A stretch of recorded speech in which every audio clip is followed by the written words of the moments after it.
UP में 9 सीटों पर उपचुनाव के लिए भाजपा और सपा के प्रत्याशी नामांकन दाखिल कर चुके हैं। प्रदेश में इतना तो साफ हो चुका है कि यह लड़ाई अब भाजपा और सपा के बीच ही लड़ी जाएगी। अब राजनीतिक पंडितों का यह भी कहना है कि यह लड़ाई पार्टियों की नहीं बल्कि सीएम योगी आदित्यनाथ और अखिलेश यादव के स्वाभिमान की लड़ाई है। खैर, हम बात करेंगे गठबंधन की उस पीडीए के बारे में जिसका काट अभी तक भाजपा को नहीं मिला था और उसका खामियाजा लोकसभा के चुनाव में भुगतना पड़ा था। लेकिन अब भाजपा सपा के पीडीए का मुकाबला करने के लिए तैयार है और इस बार प्रदेश में पीडीए का सामना अपने पीडीए से करने वाली है। नमस्कार, आदाब, मैं इमरान अंसारी और आप देख रहे हैं पंजाब केसरी यूपी। इस उपचुनाव में आपको 2 पीडीए नजर आने वाले हैं।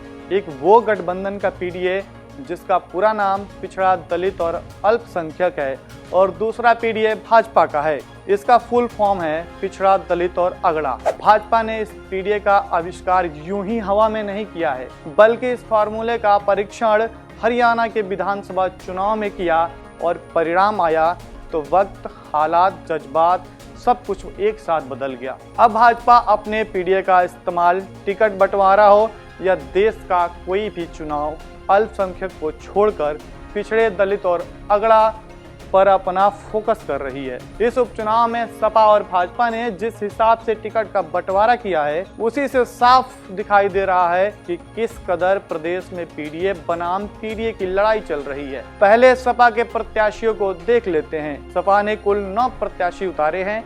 इनमें सबसे ज्यादा 4 पर अल्पसंख्यकों को टिकट दिया गया है, 3 ओबीसी और 2 दलित प्रत्याशियों को टिकट दिया है। वहीं अब भाजपा के प्रत्याशियों को देख लेते हैं कि वह अपने पीडीए यानी पिछड़ा, दलित, अगड़ा के आधार पर किस तरह से टिकट का बंटवारा किया गया है। भाजपा ने 8 प्रत्याशियों में सबसे ज्यादा 4 ओबीसी को टिकट दिया। इसके अलावा 3 सवर्ण और 1 दलित प्रत्याशी को टिकट दिया है। सहयोगी पार्टी आरएलडी ने ओबीसी को मैदान में उतारा है।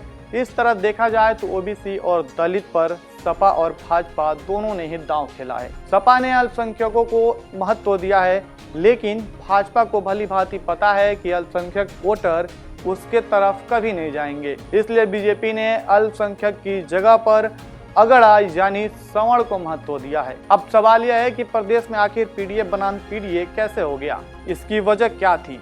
दरअसल पीडीए जो शब्द है वह अपने अंदर एक विशाल काय वोट बैंक को समेटा हुआ है। चलिए इसकी तह में घुसते हैं और जानते हैं कि प्रदेश में पार्टियों को पीडीए की जरूरत कैसे पड़ गई। एक वक्त था जब उत्तर प्रदेश में ओबीसी का एक बड़ा वोट बैंक समाजवादी पार्टी का हुआ करता था और दलित वोट बैंक बसपा का हुआ करता था। लेकिन समय बदला, वक्त बदला और आज का दिन देखा जाए तो आलम यह है कि भाजपा ने गैर यादवों को अपनी तरफ करके सपा के ओबीसी वोट बैंक में सेंध लगा दी है। इस तरह गैर जाटुओं को अपनी तरफ करके बसपा के वोट बैंक में भी सेंध लगाई है। इसका लाभ भाजपा को भी मिला है।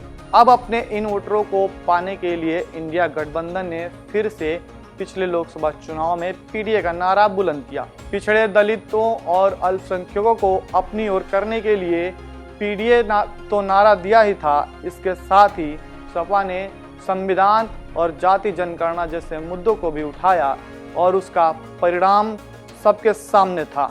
लोकसभा में भाजपा की सीटें कम हुई। सपा कांग्रेस दोनों ने 80 में 43 सीटें जीती और भाजपा को भारी नुकसान हुआ था। तब से भाजपा को इस बात की चुभन थी कि इंडिया गठबंधन के पीडीए का काट कैसे निकाले। फिर लोकसभा चुनाव के ठीक बाद हुए हरियाणा विधानसभा चुनाव में भाजपा ने कुछ प्रयोग किया।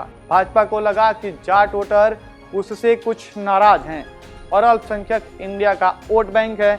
ऐसे में उसने सबसे ज्यादा पिछड़ों पर फोकस किया और दलितों के साथ सवर्णों को साधा।